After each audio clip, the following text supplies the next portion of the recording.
আগের সরকারের আমলে ওই কন্ট্রাক্টে ভুল ছিল কিনা, এক্সপেকটেশনের চেয়ে কম পারফরম্যান্সের জন্য কিন্তু একটা বড় দায়িত্ব আমাদের নিজেদের। আমি জানি না আপনি এই কাহিনীটা জানেন কিনা, যে পিসিটির যে স্ক্যানার মেশিন থেকে শুরু করে বিভিন্ন কিছু যেটা আমাদের প্রোভাইড করার কথা, বাংলাদেশ সরকারের প্রোভাইড করার কথা, এটা আমরা ঠিকভাবে করতে পারিনি।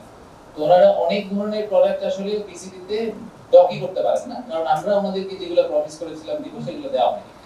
সো এটা ইটস নট অনলি পিসিটিস রেসপন্সিবিলিটি যে 12% এ ওনারা অপারেট করছেন। আর আমাদের পয়েন্ট অফ ভিউ থেকে তারপরেও আপনি যদি প্রোডাক্টিভিটি নাম্বারগুলো দেখেন যে পার টিইউ আমরা কত টাকা ইনকাম করছি সরকার হিসাবে, সেটা PCT performance is actually very high.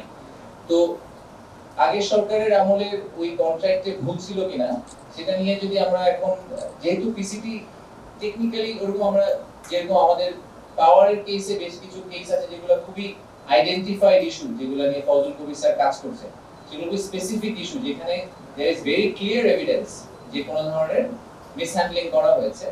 এই ক্ষেত্রে কোনো ক্লিয়ার এভিডেন্স আমাদের কাছে নাই।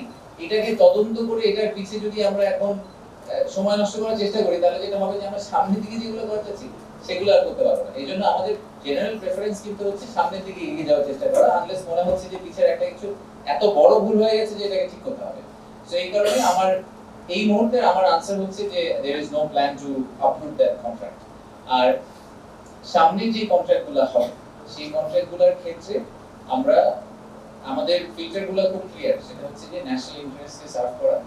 আমাদের আমরা অবভিয়াসলি আমাদের গ্লোবাল যে বড় বড় কনসালটেন্ট আছেন, এডিবি, আইএফসি, যাদের সাথে আমরা রেগুলারলি কাজ করি, তাদেরকে সাথে নিয়েই আমরা কাজগুলো করবো, সো দ্যাট আমাদের গ্লোবাল এক্সপার্টিসটা আমাদের সাথে থাকে।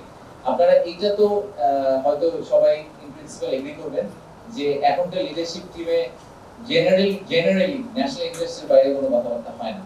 তো আমরা কাউন্টার পার্টি, সেটা ডিপি ওয়ার্ল্ড হোক, পিএসএ হোক বা রেড সি গেটওয়ে হোক, যেই হোক, আমরা আমাদের পজিশনটাকে খুব ক্লিয়ার করে দিয়েছি আমাদের কাছে যে আমাদের যে এক্সিস্টিং ওয়ার্কার আছে তাদের রাইটটাকে অ্যাবসলিউটলি এনশিওর করতে হবে।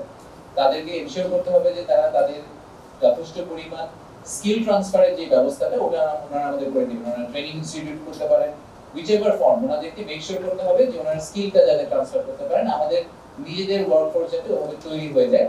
এই প্রিন্সিপালগুলোকে মাথায় রেখে আমরা সামনে দিয়ে এগিয়ে যাওয়ার চেষ্টা করছি, এবং আমাদের এক্সপেকটেশন হচ্ছে যে ওনারা যেই কোয়ালিটির কোর্স ডেলিভার করেন পৃথিবীর অন্য যে কোনো বেস্ট কোর্সগুলোতে, সেই সেম কোয়ালিটির কোর্স ওনাদেরকে এখানে ডেলিভার